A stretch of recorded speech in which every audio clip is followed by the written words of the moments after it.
নমস্কার বন্ধুরা, কেমন আছেন সবাই? আশা করছি সবাই অনেক ভালো আছেন। তো আজকে আমাদের রেসিপি হচ্ছে পোয়া শুটকি দিয়ে শীতকালীন সবজি আলু আর শিম। তো বন্ধুরা, এদিকে আমি শুটকিগুলো খুব সুন্দর করে কেটে পরিষ্কার করে ধুয়ে নিয়ে এসেছি। এখন রান্না শুরু করব। প্যান গরম হয়ে গেছে, এখন দিয়ে দিব পরিমাণ মতো তেল। তেল গরম হয়ে গেছে, এখন দিয়ে দিব পেঁয়াজ কুচি, সাথে দিয়ে দিব কাঁচামরিচ কুচি। এখন ভালো করে নাড়িয়ে দিব। পেঁয়াজ হালকা ভাজা হয়ে গেছে, এখন দিয়ে দিব পরিমাণ মতো হলুদ গুঁড়ো, দিয়ে দিচ্ছি জিরে ধনে গুঁড়ো, আর ঝালের জন্য দিচ্ছি শুকনো লঙ্কার গুঁড়ো। আর শুটকি কিন্তু ঝাল ঝাল খেতে ভালো লাগে, তাই মরিচ একটু বেশি পরিমাণে দিচ্ছি। আর এখন সামান্য পানি দিয়ে মশলাগুলো ভালোভাবে কষে নেব।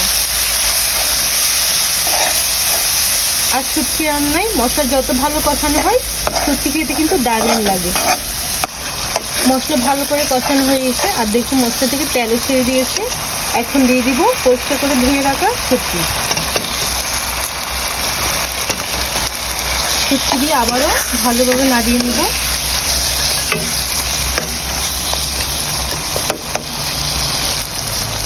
এখন ঢাকা দিয়ে কিছুক্ষণ রাখবো, আর এইভাবে রাখলে শুটকির খুব সুন্দর একটা গন্ধ বের হয়।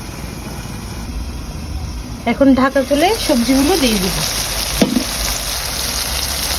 প্রথমে দিয়ে দিচ্ছি আলু,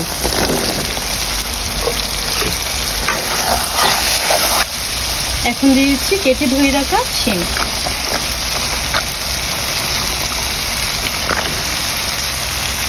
আলু আর শিম দিয়ে ভালো করে মশলার সাথে নাড়িয়ে নেব।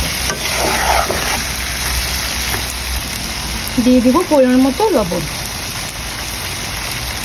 সাথে দিয়ে দিব টমেটো কুচি। সব সবজি দিয়ে তো ভালো করে নাড়িয়ে নিয়েছি। এখন ঢাকা দিয়ে আরো কিছুক্ষণ রেখে দিব।